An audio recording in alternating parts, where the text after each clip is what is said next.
ஆட்சி செய்து வரக்கூடிய சொற்களை விற்பனை செய்பவர்கள் மத்தியில் சொற்களை மக்கள் இதயத்திலே விதைத்து வரக்கூடிய மிகச்சிறந்த தமிழர்களும் எங்களுடைய வழிகாட்டியுமான ஐயா இரு அணியிலும் பாதிடுவதற்காக இருக்கக்கூடிய பேச்சாளர் மக்களே, இந்த நல்ல நிகழ்வினை மிகச் சிறப்பாக ஏற்பாடு செய்யக்கூடிய மாவட்ட நிர்வாகம் உள்ளிட்ட அத்தனை சான்றோர் பெருமக்களுக்கும் அடியேறின் முதற்க நன்றிகளும் வணக்கத்தை தெரிவித்துக் கொள்கிறேன். ஐயா ஸ்பெஷல் வணக்கம் போடுறாங்க. ஐயா டீ வந்து திட்டி சாப்பிடுறாங்க. அவங்க அப்படியே சாப்பிட்றாங்க. பாவம் எந்த நாட்டில் இருக்காரு, ஏன் இப்படி ஆயிட்டாருன்னு எனக்கு தெரியல. சமையலை பற்றியெல்லாம் பேசிட்டு இருக்கிறார். அதாவது இப்போ நிறைய பெண்களுக்கே தெரியும், நிறைய பேருக்கு தெரியும். இப்போ உண்மையிலே சமையல் நடக்குதா? வீடுகளில் சமையல் நடக்குதாமா? எல்லா வீடுகளையும் சமையல் கட்டுறது உண்டு. இப்போ எங்கெல்லாம் இப்போ புதுசாக கட்டுற வீடுகள்லாம் சமையலே கிடையாது. சமையலே இல்லை. அதெல்லாம் இப்போ எல்லாருக்கும் ஸ்விக்கி, சொமாட்டோ ரெண்டுலேயும் வந்து ஆர்டர் பண்ணோம்னா உடனே வந்துடும். அதுலேயே ஃப்ரிட்ஜி அறிவியல் சாதனம் தான். மருந்து மாத்திரைகள் வைப்பதற்காக கண்டுபிடிக்கப்பட்ட ஃப்ரிட்ஜி அது இப்போ பெணப்பெட்டி மாதிரி ஆயிடுச்சு. பெணப்பெட்டி மாதிரி. அதாவது 6 மாதத்துக்கு முன்னே உள்ள சுற்றுது, அடுத்த 6 மாதம் கண்ணி போகிறது, இது எல்லாமே உள்ளதாக இருக்கும். சக்கரை நாளுக்கு சாம்பார், ஒரு நாளுக்கு குளிக்கணும். மல்லிகைப்பூ எடுத்தாச்சுன்னா மீன் வாசனையாக வருது, மீனை எடுத்தாச்சுன்னா மல்லிகைப்பூ வாசனையாக வருது. ஏன்னா அந்த ரெண்டும் அது கூட தான் இருக்கு. எங்கள் ஊரில் ஒரு அம்மா 10-25 பட்டு புடவையே ஃப்ரிட்ஜுக்குள்ளே எடுத்து வச்சிருக்கு. ஏன்னு கேட்டேன். அப்போதான் கொடுக்கும்போது குழுன்னு இருக்கும். சில வீடுகளில் மொத்தமாக ஒரு 1000 இட்லியை அவிச்சு அதுக்குள்ள அடைச்சி வச்சிருக்கு. 5 இட்லியாக தொடச்சி கொடுப்பாங்க வீட்டுக்காரர். அதுலேயும் அம்மா சமையலுக்கும் மனைவி சமையலுக்கும் ஒரு வித்தியாசம் என்னன்னாக்கா, சுட்டு கொடுத்தா அது அம்மா சமையல், சுட வச்சு கொடுத்தா பல பேர் பாதிக்கப்படுறாங்க. உங்க வீடு வந்து நாகர்கோவில் இங்கிருந்து பேசினா கேட்காது. இந்த இது போகும் ஊருக்கு அவரு வேற சமையலுக்கு நிறைய ஆப்புகள் இருக்கா. ஆப்புகள் நிறைய இருக்கா. அந்த ஆப் இல்லை, ஆப்பு மொத்தமாக ஆப் ஆயிடுச்சு. இன்னொன்று சொன்னார் பாருங்க, அப்ரஹாம் லிங்கன் அவரை சுட்டது தகவல் வந்து லண்டனுக்கே 4 நாள் கழிச்சு தான் தெரிஞ்சு. அவரை சுட்டது லண்டனுக்கே 4 நாள் கழிச்சு தான் தெரிஞ்சு. இப்போ தான் இன்னைக்கு நம்ம வீட்டில் மொபைல் கையில் பகிர்ந்து வந்துட்டோம். ராத்திரி 12 மணிக்கெல்லாம் எனக்கு எழுதி சொல்கிறாங்க.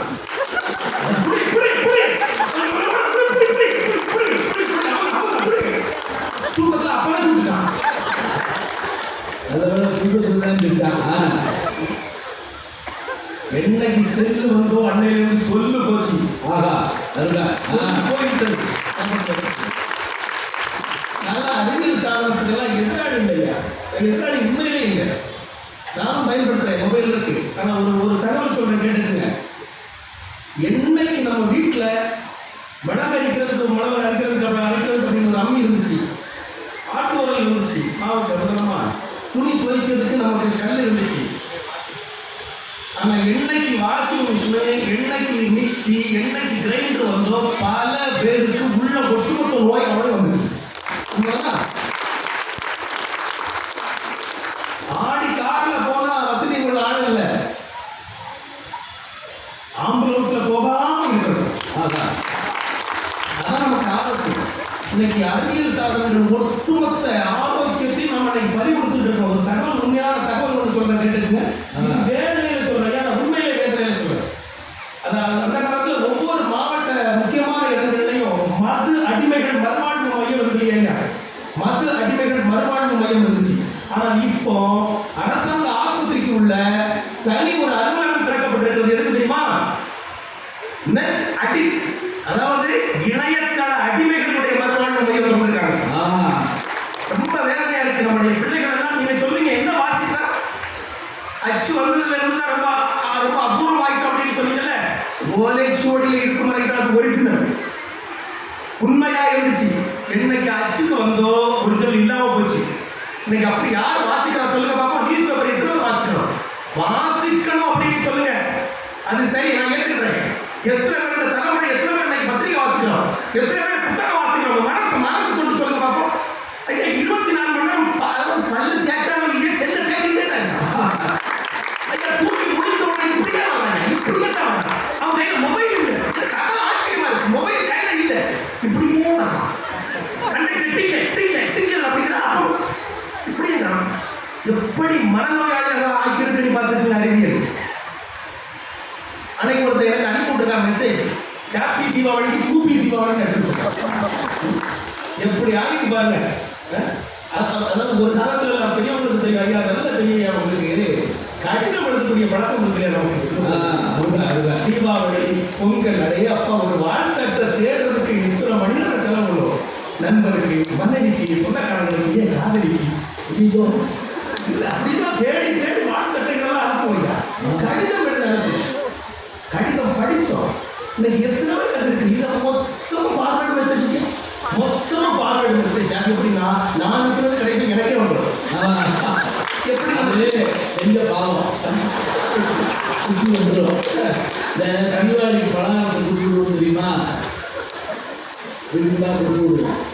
நம்ம வீட்டுக்கு பேர் நம்ம வீட்டுக்கு வச்சு நம்ம வீட்டுக்கு கொடுத்துருப்பாங்க. அப்படியே சுற்றி சுற்றி வரும். இப்போ தமிழ் நம்ம இணையத்தில் பிள்ளைங்க எப்படி தெரியுமா டைப் பண்ணது பாருங்க, நம்ம மொழியே இல்லை. அன்னைக்கு ஒரு பொம்பளை பிள்ளை ஒரு பையனுக்கு ஒரு மெசேஜ் எனக்கு அதுக்குள்ள அத்தன் இல்லை, அதுக்குள்ள அத்தன் நான் உங்களை கதவிக்கிறோம் குடும்பத்தோடு கதவிக்கிறாங்க. இப்படிக்கு தமிழ் அதுக்குள்ள கல்பானை, அவன் பேர் கல்பனா. கல்பனா அப்படின்னு டைப் பண்ண தெரியாம கல்பானை அப்படின்னு டைப் பண்ணிருக்கு. எப்படி நம்ம மொழி இல்லாம போயிட்டு பாருங்க. ஐயா நான் ஒரு வேலையில இருந்து ஒரு தகவல் சொன்னையா, அதாவது அந்த காலத்துல நம்ம எல்லாரும் கோயில்ல இருக்க பாருங்க, எல்லா கோயில்களையும் பாருங்க, அதாவது பூஜை தொடங்குற நேரத்துல ஒரு நாதஸ்வர கலைஞர் இருப்பாரு, ஒரு தவல் கலைஞர் இருப்பாரு, ஒரு பெண்கள ஒரு கலைஞர் இருப்பாரு.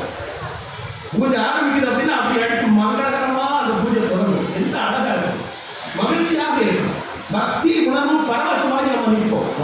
அது பேர் மல்லாரின்னு பேரு, மல்லாரி. அப்படி இருந்த காலம் அது எப்படி இருந்தது, பொற்காலமா இருந்துச்சு. இன்னைக்கு பாருங்க அறிவியல் சாதனம் அப்படின்னு ஒன்று மாட்டிட்டாங்க, எல்லா கோயிலையும் இப்போ மாட்டிட்டாங்க. அது என்ன அப்படின்னா சூடகத்தை ஏற்றினோன்னு சுவிட்சே போடுறாங்க. சூடகத்தை ஏற்றியாச்சுன்னா உடனே சுவிட்சே போடுறாங்க. அது டம் டம் டும் டம் டம் டும் டம் டம் டும் டம் டம் டும் டம் டம் டும். ஐயா கடவுளுக்கே போரடிச்சு போவாங்க. அந்த இலக்கை வச்சு ஒரு 2 புத்தகம் வேண்டாம், தினமும் இதே நான் கேட்பேன். 3 நேரம் கேட்டேன் என்ன அவர் என்னதான் பண்ணுவார்? ஒரு நியாயம் வேண்டாம் ஐயா, ஒரு தர்மம் வேண்டாம் ஐயா, இதுல என்ன உணர்வு இருக்கு, என்ன பக்தி வரும்? அந்த நாதஸ்வர கலை என்னாச்சு போச்சா? இப்படி நீங்க போட்டதுனால 10வது இன்னொன்று வந்து தெரியுமா? எந்த மேலம் நம்ம நாதஸ்வரத்தை ஒரு பிரதேசத்தை கூப்பிட்டுருந்தாங்க. ஆனால் நம்ம ஜெந்த மேளத்துக்கு கூப்பிட்டு உட்கார்ந்து ஆடிட்டு இருக்கோம். என்ன போறாங்க நம்ம நாதஸ்வர கலைஞருடைய நிலை என்ன, தமிழ் கலைஞருடைய நிலை என்ன, யாராவது யோசிச்சு பார்த்துக்கோமா? என்ன மேலும் போற மேலம் கல்யாணத்தில் போர் செய்ய போறாங்க. எவ்வளவு வேதனை பாருங்க. இன்னொன்று பாருங்க ஐயா, இப்போ பொதுவாக தாய்மார்கள் எல்லாம் வீட்டுல கோலம் போடுவாங்க. இப்பவும் சில பேர் போடுறாங்க, நான் எல்லாரையும் சொல்லலை. ஆனால் இப்போ என்ன ஆகி போச்சுன்னா அறிவியல் சாதனம் மூலமா ஒன்று அற்புதமாக ஒன்று கண்டுபிடிச்சிருக்காங்க. ஏன் இப்போ கையை வச்சுதான் நம்ம போடல, ஒரு குழல் கண்டுபிடிச்சிருக்கான். அது கூட மொத்த மாவையை கட்டிட்டோம்னா உருட்டிக்கிட்டே போகலாம். வாடா ராஜாவா அப்படின்னு அது பெண்கள் தான் போடுறது. அவன் வீட்டுக்காரரே போட்டுட்டு இருக்காரு. எங்க ஊர்ல எல்லாம் ஒட்டு மொத்தமா ஒரு ஏரியாவுக்கே கான்ட்ராக்ட் எடுத்துக்கிறாரு. மொத்தமா அவர் கோலம் போட கான்ட்ராக்ட் அப்படி போட்டுக்கிட்டே போறாரு. எப்படி இதுல இன்னொன்று இப்போ ஸ்டிக்கர் ஆகிட்டு இருக்கோம். ஸ்டிக்கர் அன்னைக்கெல்லாம் ஒரு அம்மா புதுசாக முதுகுல அப்படி அதுலேயே ஒட்டுன இடத்துல திரும்ப ஒட்டிக்கலாம். நமக்கு என்ன வேணுமோ, என்ன மாதிரி கோலம் வேணுமோ அந்த ஸ்டிக்கருக்கு வேற வேறையே ஒட்டிக்கலாம். இது ஒரு வளர்ச்சியினுடைய சமுதாயம் அப்படின்னு நீங்க இல்லையா? கோலம் போடும்போது எவ்வளவு ஆரோக்கியம் இருக்கும் சொல்லுங்க பார்ப்போம். புரிஞ்சு நிமிர்ந்து உட்கார்ந்து போடுறது மிகப்பெரிய யோகா பயிற்சி. அது மிகப்பெரிய ஒரு மருத்துவமாக இருக்குது. எல்லாம் போச்சு. இது நீங்க இன்னொரு மிக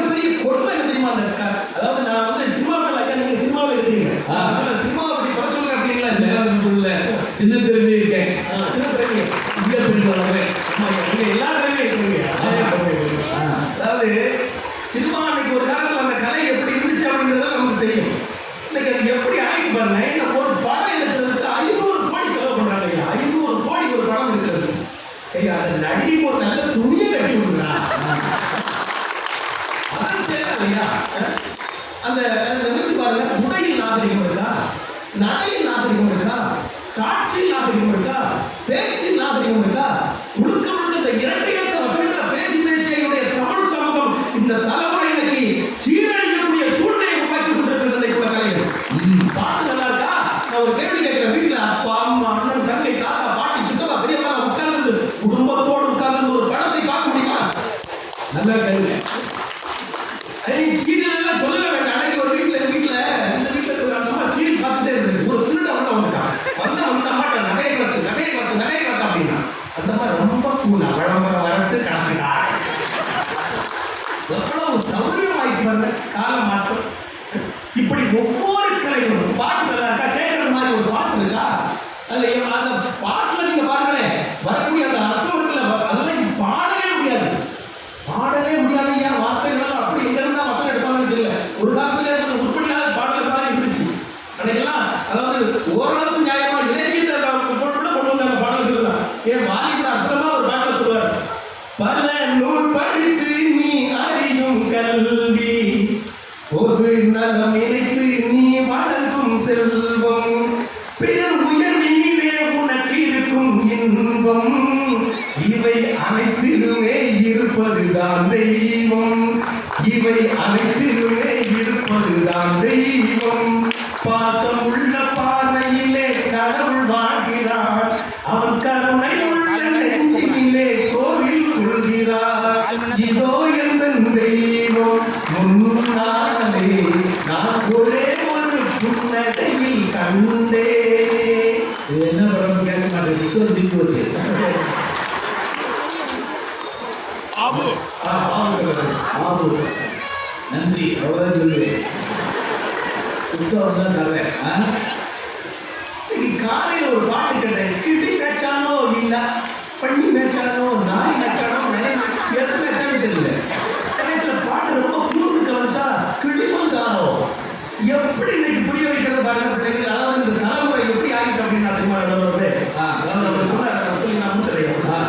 அதாவது அவர் சொன்னாரு, இன்னைக்கு உள்ள கலைகள் வாசிப்பு அதெல்லாம் வாசிப்பெல்லாம் ரொம்ப அதிகமாகிட்டு அப்படின்னு சொன்னார். ஒரு தகவல் தெரிஞ்சுக்கங்க, இன்னைக்கு இணையத்தில் நம்ம வாசித்துட்டு இருக்கோம். நீங்க புத்தகத்தை வாசித்து பாருங்க, புத்தகத்தை வாசிக்கக்கூடிய மிக குறைவு. இணையத்தில் வாசித்தா என்ன ஆகும் தெரியுமா? நிறைய தவறான கேட்கிறவங்க இருக்கு, அதுல தவறான தகவல்களா இருக்கு. இன்னொன்னு சொல்ல கேட்டுருங்க, நீங்க இதெல்லாம் இந்த இணையம் இயந்திரம் இது எல்லாம் எதை நம்பி இருக்கிறது என்று சொன்னால் கரண்ட் மின்சாரத்தை நம்பி இருக்கு, பேட்டரியை நம்பி இருக்கு. இதெல்லாம் முழுமைச்சு வச்சுக்க, ஒரு வைரஸ் ஏற்கனவே வச்சுக்க, ஏற்று பணம் எடுக்க முடியாது, பேசாம தான் போகணும். ஆனா நம்ம முப்பாட்டினுடைய அந்த 2 மணி இருக்குல்ல அந்த பெட்டி என்னைக்கு அப்படித்தான் இருக்கும், எப்போ வேணாலும் பணம் எடுக்க முடியும். அதுதான் இன்னைக்கு இருக்கக்கூடிய சூழல்ல அறிவியல் வளர்ச்சி தேவை, வேண்டாம்னு சொல்லது தேவை. ஆனால் அதனால் கலைகள் மட்டுமல்ல, வாசிப்பு மட்டுமல்ல, ஒட்டுமொத்த சமுதாயமே இன்னைக்கு தவறான பாதைக்கு அழைத்து செல்கிறது. அது வளரவில்லை, கலந்து கொண்டுதான் இருக்கிறது என்று சொல்லி வாய்ப்பெடுத்த அத்தனை பொருட்களுக்கு நன்றி வாழ்த்துக்களை ரொம்ப அழகா சொன்னாரு. என்னைக்கு அறிவியல் சாதனங்கள்லாம் வந்ததோ அன்னையோட ஆரோக்கியமும் காண போட்டிருந்தார். ஒரு மனைவி கணவனுக்கு பக்கமாக சொல்லியிருக்காங்க. அது லாக்கு தொட்டு லாக்கை வச்சுட்டு அப்படி சொல்லி, போன மாதம் 15ஆம் தேதி ஒரு ரத்த குழம்பு வச்சுருக்கியா, அதே மாதிரி இருக்கு அப்படின்னா அதே தான் 188 சீரியல் ஓடுது. ஒத்த மனுஷி பார்க்கலாம், உனக்கு ரத்த குழம்பு பார்க்கலாம், ரத்த குழம்பு இருக்கு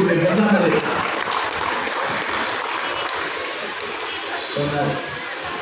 என்ன தெரிஞ்சு சொல்றாரு?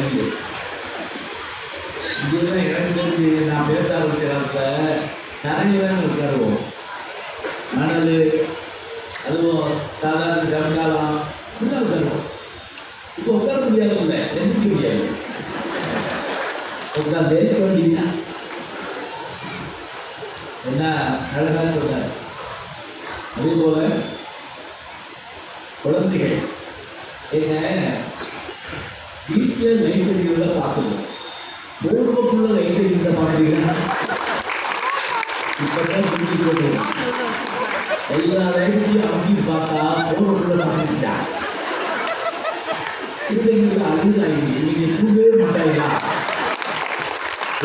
வாழ்க்கையை நீ அவங்க ஏதாவது விவரம் கேட்டு வர போறீங்க. அழகா சொன்னாங்க, எடுத்து போச்சு. நான் எழுதுவது கடிதம் அல்ல, உள்ளம். உள்ளதெல்லாம் எழுத்தும் அல்ல. உங்களுக்கு நான் சொல்றேன், இன்னொரு புத்தகம் படிங்க, கோகிலாம் பாஸ் எழுதுங்கள். யார் தெரியுமா? யோசிச்சு சொல்றேன், சொல்லிட்டீங்கன்னா பரவாயில்ல. சரி, அடுத்து கேட்டார். அந்த கடிதத்தை வந்ததை ஒருத்தர் படிக்க எல்லாருக்கும் உட்காந்து கேட்டு மூணாவது படியே எனக்கு படி, அம்மா எப்படி அதை படி கேட்டு கேட்டு போடுவாங்க. அதே போல கோயிலில் நாதஸ்வரம் இந்த ஓசை கேட்டால் சாமி பெறப்படுன்னு அர்த்தம். அதுக்கெல்லாம் மல்லாடி. இந்த ஓசை கேட்டால் சாமிக்கு நீர் எடுத்துட்டு வர்றாங்கன்னு அர்த்தம்.